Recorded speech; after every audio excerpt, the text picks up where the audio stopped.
Hi everyone, and welcome to the video lecture on step 3, making the plots.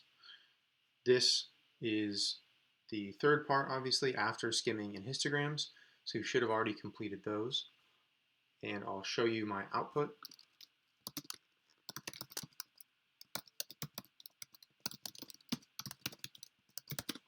So if you look in Home Awesome Workshop Histograms, you should see all these files. If you don't, just go back and rerun the code from the histogram step. And as a reminder, I'm running this on a CVMFS mounted machine similar to LX Plus.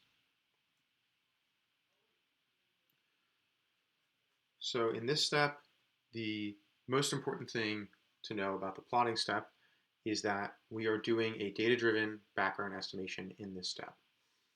So we are going to keep on the lookout for things relevant to that as we move on, but this is where the difference between the signal and the control region really comes into play.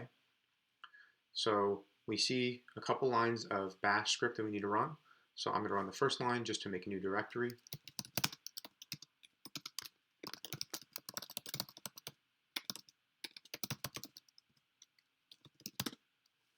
And then before I run the plotting script itself, I'm going to unpack it. And it turns out that there's not a lot to see here. It's basically just redirecting you to plot.py. So let's look at that.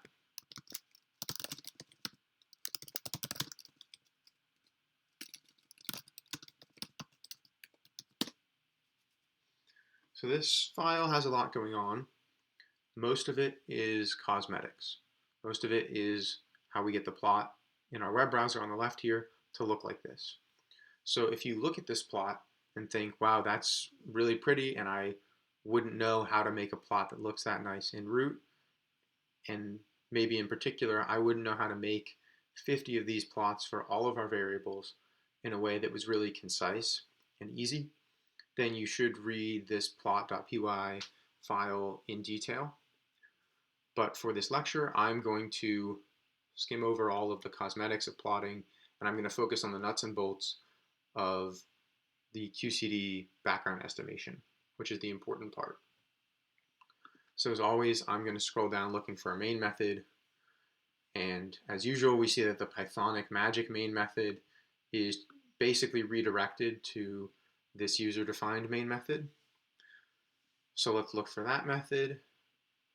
And let's start by reading this high-level comment that the major part of the code, again, is for the nice-looking plots. But the interesting part is the combination of histograms for the QCD estimation. And we're taking data histogram from control region and subtracting the known processes defined in simulation and calling the rest QCD. So the shape is extrapolated into the signal region with a scale factor. So that's what we're going to be on the lookout for. Let's look for the code that actually executes that step. We need to scroll by all of this stylistic code. And we see we're getting histograms. We see some of our familiar friends, GGH, QQH, which is our VBF or vector boson fusion, all the W-related and Z-related processes, and then data. So this is just gathering our histograms that we've already created between simulation and data here. Then we see some lines for the QCD data-driven estimation. On these first two lines, or first three lines, we add together the two data runs. Then, here in the middle, we are going to be subtracting off the simulation in the control region. So for all of these, you see the important thing is this suffix _CR that we've seen before. So that's how you know that in particular all of these things are being done on the control region and not on the signal region, because you can't do data-driven methods in your signal region. So then we're going to apply that scale factor for extrapolating between the two. And finally, we're going to be drawing histograms. So most of this is cosmetic. You see some things pop up like the scale factor for GGH. You see, oh, GGH to H, or GGH and QQ to H are both scaled up. in that histogram, for instance. But like I said, most of this is cosmetic, and I'm going to let you guys dig into that on your own and ping us if you have any questions during the workshop. So now that we've unpacked it, this is all we have for the plotting step. We've understood the QCD background estimation. So let's run the code.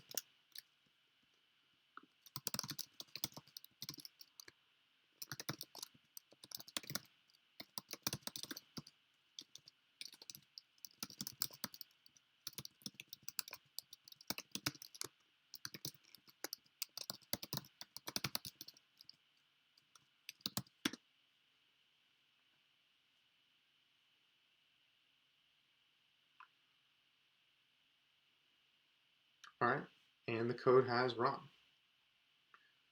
So the web browser tells us that we're going to get a PNG and PDF image file. So I'm going to cd into home awesome workshop plots.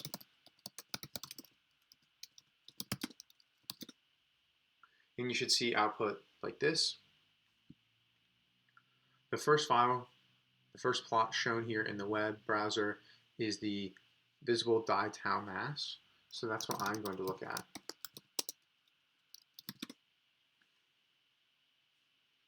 And you can see that this looks exactly like what we saw in the web browser. The two are identical. And just for fun, let's also look at the tau eta.